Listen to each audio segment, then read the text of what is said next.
বাইরে হচ্ছে মুষলধারে বৃষ্টি আর তার সাথে এরকম মুচমুচে আলুর চপ, সাথে দুধ চা আর এক বাটি মুড়ি না হলে কি জমে বলো। আজকের এই ভিডিওতে থাকছে একদম পারফেক্ট মুচমুচে আলুর চপের রেসিপি। আমি যেই পদ্ধতিতে আলুর চপটা বানাচ্ছি তোমরা ঠিক একই প্রসেস ফলো করলে বেশ অনেকক্ষণ ধরেই আলুর চপটা তোমাদের মুচমুচে থাকবে, তাও আবার চালের গুঁড়ো ছাড়াই। তবে এক্ষেত্রে তোমাদের মানতে হবে বিশেষ কিছু টিপস এবং ট্রিক্স। চলো আজকের এই ভিডিওতে তোমাদের সাথে এগুলোই শেয়ার করা যাক। তবে রেসিপিটা শুরু করার আগে তোমাদের কাছে আমার দুটো প্রশ্ন আছে। প্রথমত, তোমাদের ওখানে কি এরকম মুষলধারায় বৃষ্টি হচ্ছে? আর তোমাদের মধ্যে কারা কারা এই আলুর চপটা খেতে প্রচন্ড বেশি ভালোবাসো? সন্ধে হলেই একটু এরকম চপ খেতে মন চায়, সেটাও কিন্তু কমেন্ট বক্সে জানাতে একদম ভুলে যেও না। চলো এবার শুরু করে ফেলি রেসিপি। ভিডিও শুরুতেই তো দেখলে আমি আলুগুলো খোসার সমেত দু অর্ধেক করে কেটে জল দিয়ে প্রেসারে সেদ্ধ হতে বসিয়ে দিয়েছি। আলু সেদ্ধ হতে হতে আমি পেঁয়াজ আর লঙ্কাটাকে কুচি করে নিয়েছি, আর রসুনটা কিন্তু থেতো করে নিয়েছি। অবশ্যই কিন্তু এভাবে তোমরা করবে। এবার একটা কড়াইয়ের মধ্যে অথবা ফ্রাইং প্যানে সামান্য একটু সর্ষের তেল দিয়েছি। এই চপটা কিন্তু সর্ষের তেলে করলে ভীষণ সুস্বাদু হয়। তেলটা গরম হয়ে গেলে রসুন আর লঙ্কা কুচিটাকে দিয়ে একটু ভালো মতো নাড়িয়ে চাড়িয়ে নেবে, ওই 2 থেকে 3 সেকেন্ড মতো। মনে রাখবে রসুনগুলোকে কিন্তু একদম লাল করে ভাজবে না।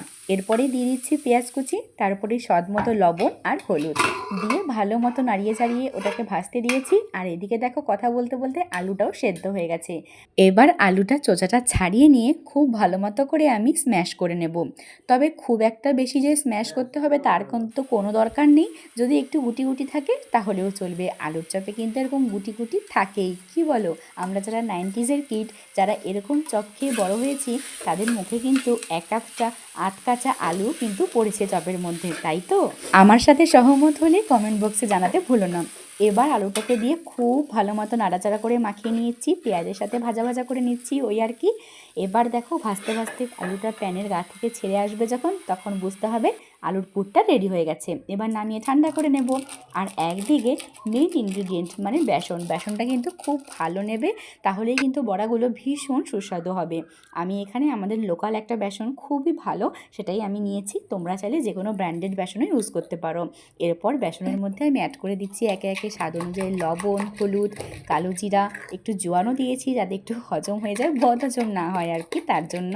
আর দিয়েছি একটু সোডা দিয়ে খুব ভালো মতো করে অল্প অল্প করে বরফ ঠান্ডা জল দিয়েছি। এটা কিন্তু আর একটা ট্রিক্স, বরফ ঠান্ডা জলটা কিন্তু অবশ্যই দেবে আর খুব ভালো মতো সময় নিয়ে ফেটাবে। দেখে তো নিশ্চয়ই বুঝতে পারছো কনসিস্টেন্সিটা ব্যাটারের কীরকম হবে আর কতটা আমি ফেটালাম, সেটাও তো নিশ্চয়ই দেখে বুঝতে পেরেছো। এবার আর কি, আলুর পুরটাকে হাতের মধ্যে একটু জল লাগিয়ে নিয়েছি। এবার আলুর পুরটাকে চ্যাপটা চ্যাপটা করে নিচ্ছি। করে নেওয়ার পরে ওই বেসনের গোলার মধ্যে ডুবিয়ে তেলের মধ্যে ভেজে নেব। এক্ষেত্রেও কিন্তু একটা টিপস আছে, ঠিক আমি যেরকম করে বেসনে কোট করছি তোমরাও কিন্তু ঠিক সেরকম করে কোট করবে। বেসনের কনসিস্টেন্সিটা যেন ঠিক এরকমই থাকে। এবার গরম তেলে ছেড়ে দিচ্ছি। দেখো ছেড়ে দেওয়ার সাথে সাথে কি সুন্দর ফুলে উঠছে, আমি কিন্তু টাচও করিনি, কিচ্ছু না। বেসনের ওই মিক্সচারটা যত ভালো করে তোমরা ফেটবে আর যত বরফ ঠান্ডা জল অ্যাড করবে আর কনসিস্টেন্সি যদি ঠিক থাকে, তাহলে আমি মনে করি অবশ্যই বেসনের বড়াগুলো এরকম টোপ্পা টোপ্পা হয়ে ফুলে উঠবে আর দারুণ মুচমুচে হবে। তবে এই বড়ার সাথে একটু দুধ চা না হলে কি হয় বলো? যতই বদহজম হোক দুধ চা কিন্তু চাই। তাই আমিও দুধ চাটা বানিয়ে নিলাম। আর এদিকে দোকানের মতো একটা ফিল আসার জন্য দোকানের ভাঁড়গুলো ইউজ করছি চাটাকে সার্ভ করার জন্য। কথা বলতে বলতে আমার এদিকে চপটাও ভাজা হয়ে গেছে। খুব লো আছে এপিট ওপিট চপটাকে সময় ধরে ভেজে নেবে, এরকম লালচে লালচে হওয়া পর্যন্ত।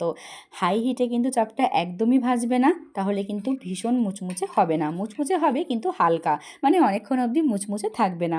একদম লো আছে বেসন বড়াগুলোকে মানে চপগুলোকে ভেজে নেবে ওপিট এপিট করে, তাহলেই দেখবে এরকম মুচমুচে চপ তোমরাও বানিয়ে ফেলতে পারবে।